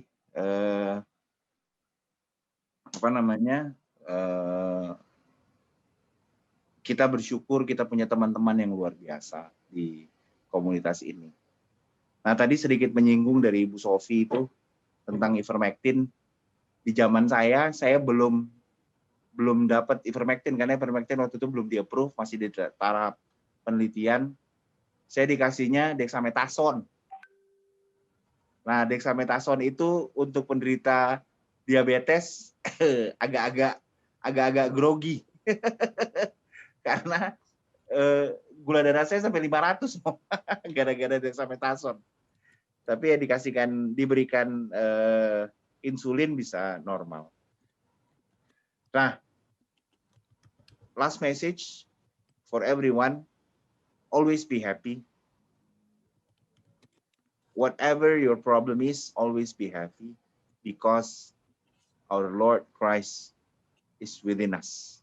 He is not out there, dia bukan jauh di sana untuk dijangkau, susah. Nah, dia ada di dalam kita, dia Immanuel. Sehingga pada saat kita mengalami beban, kita cukup melihat ke dalam diri kita. Kita akan menemukan Tuhan bersama dengan kita. Inilah kesaksian saya, kiranya kesaksian yang ada dicampur-campur dikit dengan firman Tuhan ini boleh menguatkan teman-teman semua dan boleh menjadi berkat. Dan saya bersyukur, terima kasih Pak Vincent untuk waktu dan kesempatan yang diberikan sehingga saya boleh menyampaikan kesaksian ini untuk kemuliaan nama Tuhan. Tuhan Yesus Kristus memberkati. Oke, terima kasih Satrio, luar biasa kesaksiannya. Saya juga merasa diberkatin banget hari ini. Luar biasa. Thank you. Saya nyuruh ngapunten pakai oksigen ya. Iya, silakan. Silakan. Ini sebelum kita ke Q&A, saya mohon izin dinyalakan videonya semua. Kita akan ambil video untuk dokumentasi. Silakan. Mungkin Andreas atau Domi salah satu Silakan Yuk, untuk nyalakan Domi, videonya silakan semuanya. Kalau boleh, masih ada beberapa. Bro Bobby, Pak Haka, Bro Jeff, Bu Sofi udah keluar ya? Sofia sudah. Bu Sofia itu katanya sinyalnya itu bolak-balik terpental terus, Dom.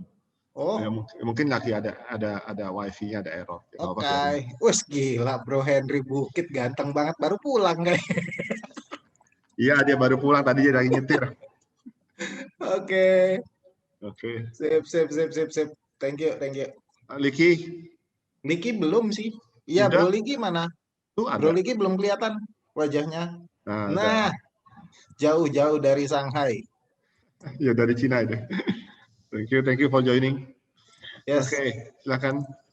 Ya, tinggal Bro Jeff sih yang belum. Oke. Thank you, makasih. Saya Boleh. buka untuk Q&A. Boleh komen ya. Silakan. Udah langsung ketawa aja. Teman-teman tolong dibatasin ya pertanyaannya, soalnya saya yakin Satrio mesti istirahat di jam malam, terus saya nggak tahu jam malam jam berapa itu. Saya nggak akan mancing, tapi cuman ada beberapa pertanyaan. Yang satu, kebetulan bajunya Bro Satrio sama tabung gas belakang kayaknya warnanya seragam, nggak janjian kan ya? Itu yang pertama. Kemudian yang kedua, itu begitu pasang masker itu serasa kayak Iron Man nggak, Bro? Berasa gue jadi pilot. Nggak, seriously, tapi benar-benar gue puji Tuhan, benar-benar begitu bahagia banget, Bro, waktu ngelihat lu kemarin join di Zoom meeting yang kemarin ya kita ya. Dan di situ gue ngelihat lo itu, gue benar-benar thankful banget, gue benar-benar puji Tuhan banget karena gue ngelihat lu gitu loh. Jadi ini sekedar sharing juga bagi teman-teman. Bro Satrio ini adalah orang yang pertama yang kontak saya saat saya sharing pertama kali April tahun lalu. Jadi begitu saya bicara soal wah harus belajar bahasa Ibrani nih, dia duluan yang kontak saya. Bro, lu kalau mau belajar bahasa Ibrani, lu ke sini. And that's how I get connected sama Bro Satrio pertama kali. Meskipun belum pernah ketemu secara fisik ya. Dan kemudian how to my surprise, ternyata Bro Satrio sendiri menghadapi pergumulan yang cukup berat. Ya, dan itu benar-benar bikin saya kaget gitu loh. Bahwa ternyata wah gila, ternyata Bro Satrio juga menghadapi sesuatu yang nggak mudah ya gitu kan. Dan ternyata dia mengalami itu bagi saya juga udah satu mukjizat itu yang juga saya lihat kebaikan Tuhan. Begitu saya belum pernah kenal, ngelihat mukanya Bro Satrio kayak gimana, profile picture-nya aja dia nipu kok ya, bukan wajahnya yang aslinya gitu loh. Jadi saya nggak tahu ya. Nah, tapi yang lucu itu adalah saya ingat banget waktu Bro Vincent forward fotonya Bro Satrio. Waktu ngasih tahu Bro Satrio itu sakit COVID, di situ saya Tuhan taruh lu di hati gue, Bro. Dan itu gue sampai berdoa sama Tuhan, God, ini sangat berbahaya sekali buat Bro Satrio sampai terkena COVID. Dan di situ saya berdoa, saya doa, mudah-mudahan Tuhan masih punya rencana buat Bro Satrio. And that is true, Bro. Makanya gue begitu sukacita begitu gue ngeliat lu kemarin di Zoom. Makanya gue sharing di grup. Ya, I don't know. Dan gue sekali lagi ngeliat ini komunitas kita komunitas yang kecil, tapi we are get connected ini gara-gara Bro Vincent semua nih gitu loh. Gue juga bingung kan kenapa gitu loh. Tapi ya bener, dan saya puji Tuhan saya bisa bergabung di chapter ini, terutama chapter BHI 07, di mana anak-anak Tuhan dikumpulkan punya satu misi, punya satu visi, punya satu plan yang terbaik yang Tuhan punya buat kita semuanya. Mungkin itu yang saya bisa komen. Luar biasa. All for the glory of the Lord. Iya, kemuliaan Tuhan. Makasih. Ada lagi. Sampai jam berapa Satrio kamu boleh diizinkan untuk bicara, Sat? Sampai jam berapa enaknya Pak Vincent aja. Ya, kalau saya penuh sukacita Pak. Karena gini Pak, chapter kalau orang Jawa angka 7 tuh ada sesuatu yang lebih di situ, Pak. Oh gitu ya, iya benar. Iya, kalau orang Jawa kan pitu, Pak. Angkat Tuhan. Pitulungan gitu kan, angkat Tuhan kan. Ada orang Jawa banyak lupa di sini, Pak. Sama satu lagi, boleh nggak nambahin satu lagi yang bikin gue nyangkut sama Bro Satrio itu apa? Apa? Yang waktu itu kan saya kayaknya kepanggil lagi untuk berdoa tuh, untuk mulai lagi melayani berdoa. Karena yang waktu itu kan saya sempat mundur dari pelayanan doa karena yang waktu itu beberapa orang yang saya doain kok tiba-tiba pass away, check out gitu loh. Jadi saya mundur dari pelayanan doa. Ya kan? Nah, ternyata ketemu sama Bro Markus yang ternyata spesialisasi sakaratul maut juga gitu loh, dan dia nguatin saya, wah kayaknya mau terjun nih untuk sesi pelayanan doa lagi gitu kan. Saya kepanggil lagi, dan yang parahnya itu adalah Bro Satrio minta saya untuk doain dia. Dan itu saya belum kesampaian, udah keburu kena COVID duluan lah kan. Aduh ini gimana, belum sempet doain kok malah. Dan itu saya connected banget sama bro saya ini.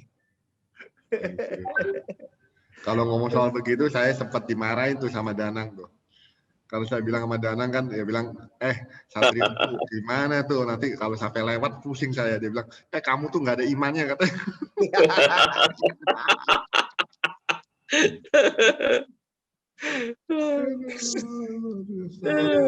Oke, silakan ada lagi. Pak Vince, saya itu waktu lagi di titik nadir saya, di ICU itu di titik nadir, lagi lemah-lemahnya saya, dan saya juga banyak selek dengan istri saya komunikasi karena mental saya nggak bagus kan. Tahu-tahu Bobby telepon. Jadi itu penyegar tersendiri juga buat saya gitu loh.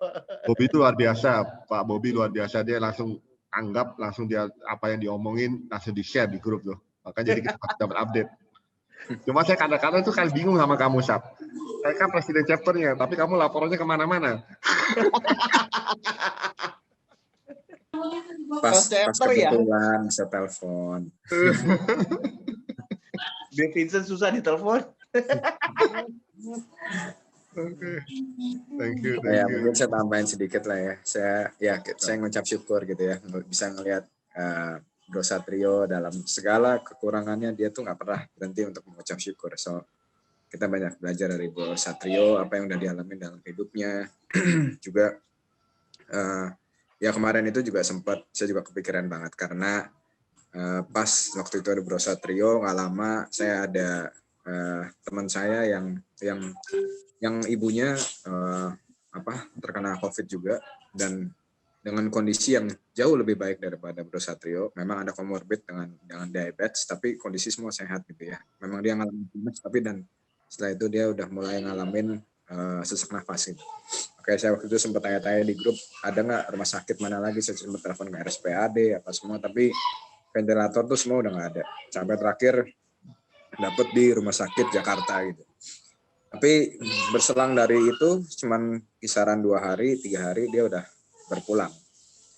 Nah, saya lagi mikir, padahal saya baru bilang ke dia, saya bilang jangan khawatir lah, saya bilang teman saya aja yang ginjalnya udah tinggal di bawah 5% aja masih oke kok, saya bilang gitu. Jadi it's okay lah. Tapi it's okay itu ternyata 2 hari berikutnya kita dapat kabar bahwa ibunya berpulang gitu.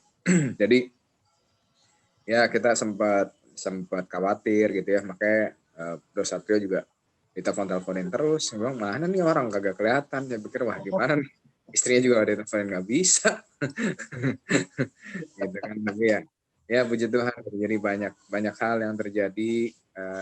Terutama itu ya, kalau saya merasa sangat diberkati adalah bagaimana senantiasa Bro Satrio Tuhan taruh dimanapun dia berada, dia bisa memberikan dampak bagi sekelilingnya.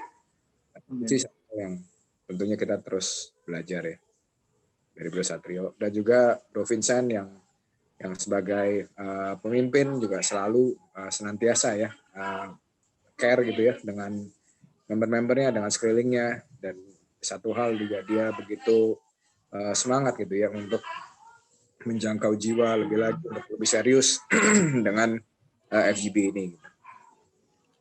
Thank you Bob. Tapi saya bersyukur bahwa saya memiliki pasangan hidup yang luar biasa juga, karena pada saat saya ada di sebelah istri saya itu Bebobi, jadi habis Bebobi telepon, 3 hari kemudian saya keluar kan dari ICU kan, ditaruh di sebelah istri saya, progres perkembangan saya bagus sekali gitu loh. Jadi apa namanya, Bebobi juga sempat support saya dengan mengirimkan Propolix ya Bu ya Be ya. Thank you very much. It helps a lot. Dan istri saya juga mengkonsumsi hal yang sama saat ini sama saya, Propolix, untuk menjaga stamina kami. Dan saya bersyukur saya punya kunci dari sukacita saya itu adalah saya punya istri yang luar biasa, yang Tuhan tempatkan di samping saya. Dan itu buat teman-teman sekalian, secerewet apapun istrimu, mereka adalah penolongmu. Kalau mereka cerewet karena memang sudah diciptakan begitu. Karena dia care. Ya. Nggak, Pak, dalam bahasa Ibrani juga kenegdo kan? Pada saat Tuhan bilang, aku akan menjadikan kamu penolong yang sepadan dengan dia. Sebenarnya kata sepadan itu bukan sepadan, sebenarnya kenegdo, yang berlawanan. Jadi memang kenegdo itu dalam bahasa terjemahan bahasa Ibraninya, kenegdo itu adalah berlawanan. Ya memang wanita berlawanan dengan pria gitu kan. Ya, berbeda. Ya, tapi berbeda memang, tapi karena mereka lah, karena istri saya lah, saya bisa memiliki progres yang baik gitu loh dalam proses penyembuhan yang saya alami. Dan saya punya brother yang luar biasa kayak Bro Domi, Bro B Vincent, B Halim, B Bobby, itu teman-teman yang sungguh luar biasa yang memberikan support bagi saya. Dan saya mengucap syukur kepada Tuhan untuk istri yang luar biasa dan teman-teman yang luar biasa. Amin. Nah, kalau ngomong soal istri ya teman-teman sini, minggu kedua bulan Februari kita akan dilayani oleh Pendeta Jarod Wijanarko tentang bicara mengenai cinta dalam keluarga. Jadi nantikan itu ya minggu kedua ya. Oke, ada yang terakhir saya kasih kesempatan kepada yang dari Shanghai, Pak Liki. Bagaimana Shanghai, Liki? Shanghai barusan ada case lagi 18 tapi langsung diisolasi beberapa tempat. Ya. Jadi Cina ini kelihatannya ini benar-benar ada gelombang-gelombang yang berikutnya atau sudah benar-benar bebas nih. Shanghai hari ini mayornya baru menyatakan bahwa Shanghai sudah aman karena tapi daerah-daerah lain ini karena begini COVID ini yang masuk ke China kebanyakan imported COVID. Jadi dari barang dari luar negeri masuk, termasuk dari Indonesia itu banyak tuh. Seafood yang dikirim dari Indonesia sudah beberapa kali kena membawa COVID ke China. Kemudian dari orang China yang balik ke sini, balik dari luar negeri itu yang membawa COVID. Tapi so far mereka lumayan gerak cepat dan berhasil diisolasi. Ini Shanghai aja ya. Case-nya ketahuan 18 orang yang sudah di PCR dalam waktu di bawah 1 minggu, 3 hari langsung kira-kira 4 juta orang. Oh, wow. Jadi mereka benar-benar gerak cepat, mereka punya 3 layer untuk isolation ya. Layer pertama, kedua, ketiga. Kalau sampai itu tembus, kebanyakan pemimpinnya daerah dipecat. Jadi sudah dan obat-obatan di sini malah banyak sekali ini produsen obat. Mau obat apapun ada, vaksin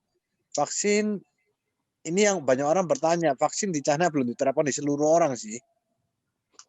Cuma garda depan orang yang mau travel itu diperbolehkan untuk vaksin. Vaksinnya juga gratis. Ya, karena jumlah penduduknya terlalu banyak saya kira. Ya, penduduknya banyak dan produksinya kan belum cukup, jadi mereka juga pilih-pilih. Dan menurut mereka sih nggak perlu vaksin ya, mungkin bukan kalau nggak di high risk area nggak perlu divaksin. Ya. Kenapa ya bisa punya pasti mereka kan pasti have a good reason ya Bro Like. Boleh tahu nggak kira-kira reasonnya apa kalau nggak high risk nggak perlu divaksin? Karena produksinya sedikit atau karena seperti apa?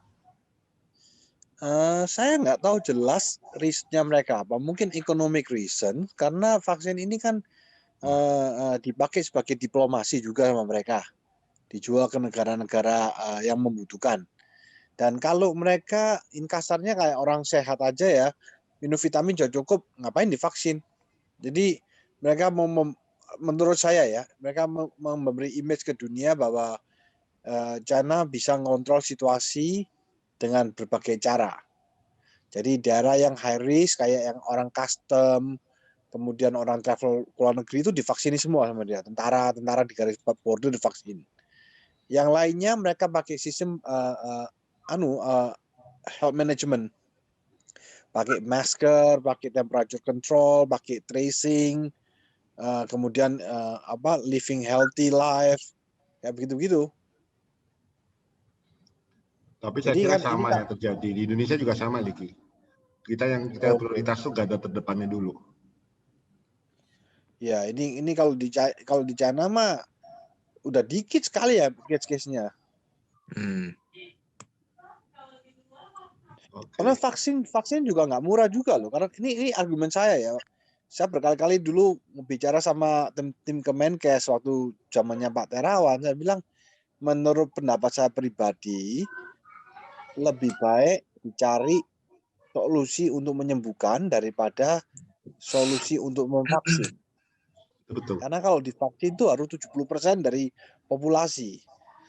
Nah, dengan efikasi rate-nya vaksin antara 70-90%, berarti masih banyak yang sudah divaksin belum tentu punya ketahanan. Nah, itu kan bisa kasih false alarm. Dan vaksin ini cuma tahannya 6 bulan. Daripada begitu kan lebih baik kalau dilihat case-nya penyebarannya itu paling 10% seluruh dunia. Kemudian mortality rate-nya dulunya di bawah 2%.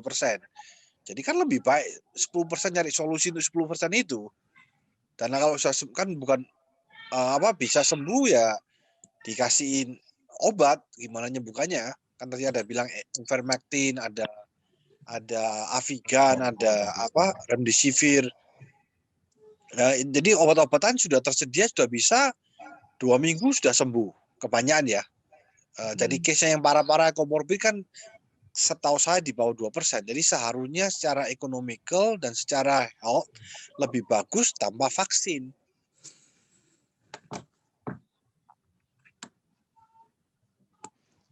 Logically, tapi again, of course, setiap negara punya pertimbangan berbeda, setiap pemerintah punya pertimbangan berbeda ya. Kalau nggak divaksin kan orang-orang creating fear factor. Jadi nggak berani keluar rumah, ekonomi nggak jalan juga. Ini Shanghai aja yang 18 case itu, kota Shanghai hampir 70% trafficnya drop.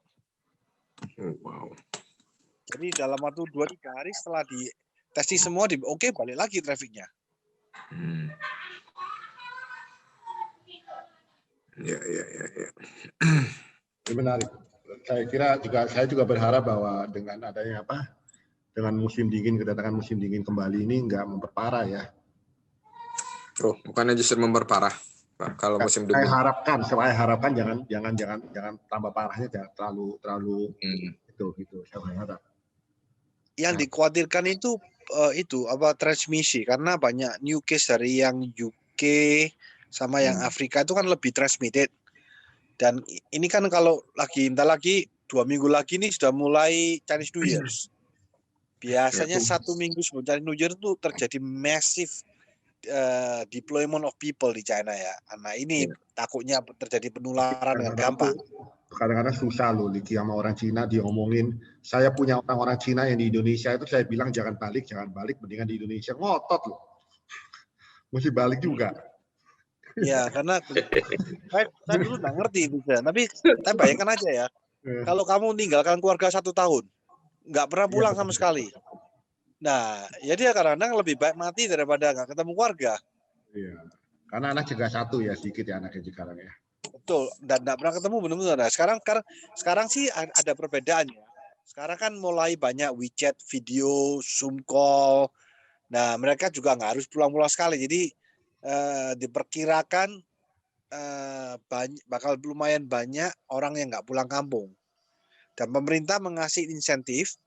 Jadi yang kerja di luar daerahnya yang bersedia nggak pulang dikasih subsidi 1.000 renminbi sampai 2.000 renminbi untuk tinggal di tempat itu. Jadi pemerintahnya China benar-benar dahsyat ini. Fully in control lah kasarnya ya. Pak Liki. Ya. Pak Liki, saya mau menanggapi tadi kan banyaknya case, ada case baru itu kan karena imported ini ya, transmission COVID-nya ya, virusnya lewat ekspedisi logistik itu. Nah kalau penanganan produk logistik itu untuk biar nggak bervirus kita untuk ekspor apa itu gimana? Kalau di China itu logistiknya dia mengamankan logistik pengirimannya mau ke luar negeri atau antar kota itu seperti apa? Maksudnya saya perlu insight kayak gitu loh. Kalau di usaha logistik kan gimana kita ngamanin kita mau kirim barang secara online gitu lewat paket-paket. Jadi gini, ini contoh ngomong Indonesia, case Indonesia sama China ya. Jadi Indonesia itu yang KKP, Departemen Pemerintahan KKP diminta untuk certified produknya mereka bebas dari COVID. Jadi sebelum diekspor ke China, mereka harus swab itu punya kontainer sama produknya bahwa ada bukti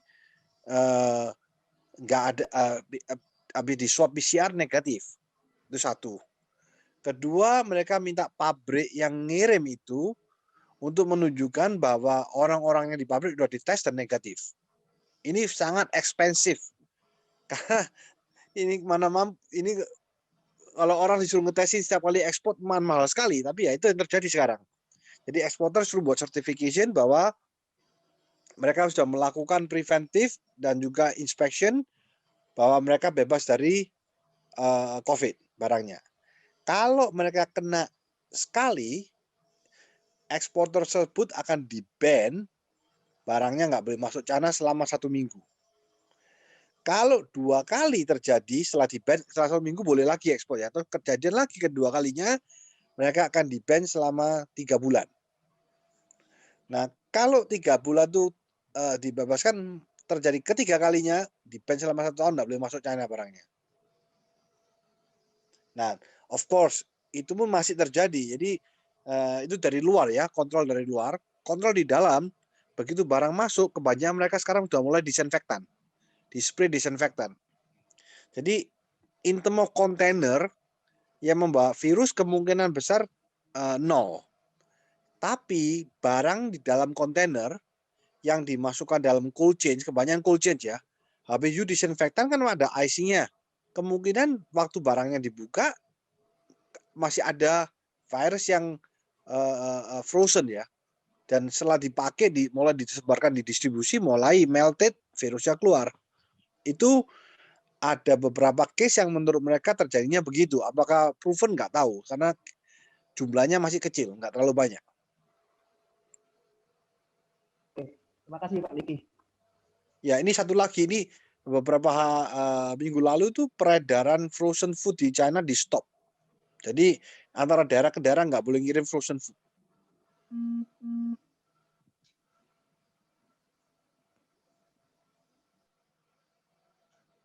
Ya, terima kasih Pak Liki. Saya kira benar, saya juga agak kesulitan Liki datangin barang dari Cina atau kirim barang. Tapi saya kira bukan hanya Cina, seluruh dunia. Saya berharap sih ya mudah-mudahan cepatlah selesai. Back to normal ya Pak. Back to normal, iya.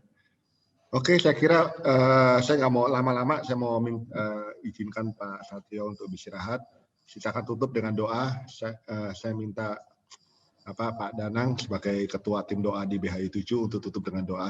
Nanti sebelum tutup dengan doa, saya mau mengumumkan kepada teman-teman di sini minggu depan pada hari yang sama di Rabu dan jam yang sama 7.30 kita akan kedatangan tamu spesial yaitu Bapak Daniel Panji dari Jaringan Doa Nasional atau My Home. Saya terbeban untuk kita benar-benar mengetahui sebenarnya doa dan puasa itu apa sih? Apakah benar bahwa puasa itu tujuannya supaya kita mendapatkan berkat. Kalau saya kira bukan. Puasa itu lebih baik, lebih banyak untuk merendahkan diri di hadapan Tuhan, mengubah dari dalam daripada kita berharap Tuhan memberkati kita. Tapi lebih baik saya biarkan Pak Daniel Panji untuk menyampaikan itu di Rabu depan. Oke, silakan Pak Danang untuk tutup dengan doa. Baik, mari kita bersatu dalam doa. Allah Bapa yang Maha Kasih, puji dan syukur kami aturkan kepadamu, karena berkat penyertaan-Mu kami boleh berkumpul bersama dengan saudara seiman di dalam daring di FGB MFI BHI 07. Ya Bapak, terima kasih karena melalui sahabat kami, Bro Satrio, yang saling menguatkan bahwa Engkau sungguh campur tangan dalam setiap perkara Bro Satrio, sehingga Kau boleh pulihkan. Kami berdoa Bapak untuk Bro Satrio dan istri, kiranya Kau sembuhkan, Kau pulihkan, sehingga Bro Satrio dan istri boleh kembali pulih seperti sedia kala dan dapat memuji dan memuliakan nama-Mu. Bapak, kami juga mau berdoa bagi setiap pribadi lepas pribadi yang ada di dalam komunitas ini, yang ada di dalam member ini Bapak. Berkatilah, lawatilah kami Bapak, lindungilah keluarga kami, jauhkanlah kami dari segala percobaan, bebaskanlah kami dari segala yang jahat.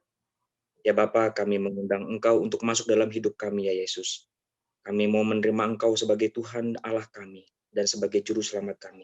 Sembuhkanlah kami, ubahlah kami untuk menjadi pribadi yang lebih baik. Kuatkanlah tubuh dan jiwa raga kami. Bapak, sebentar kami juga akan beristirahat. Ampunilah segala dosa dan kesalahan kami Bapak. Kami mau serahkan keseharian kami hari ini. Kami ingin beristirahat. Kiranya kami boleh dapat beristirahat dengan baik dan dapat bangun pagi untuk melaksanakan tugas dan aktivitas kami. Semua ini kami serahkan ke dalam tangan-Mu, sebab Engkaulah Juru Selamat kami kini dan sepanjang masa. Amin. Amin. Terima kasih teman-teman. Sampai jumpa minggu depan. Kalau yang bagi yang baru silakan join. Tadi saya sudah kasih tahu yang terpental tadi untuk ikut join kembali minggu depan. Terima kasih. Sampai istirahat Satrio. Sampai istirahat teman-teman. Thank you Bro Satrio ya. Thank you Bro Domi. Terima kasih Bro Satrio. Bro Domi.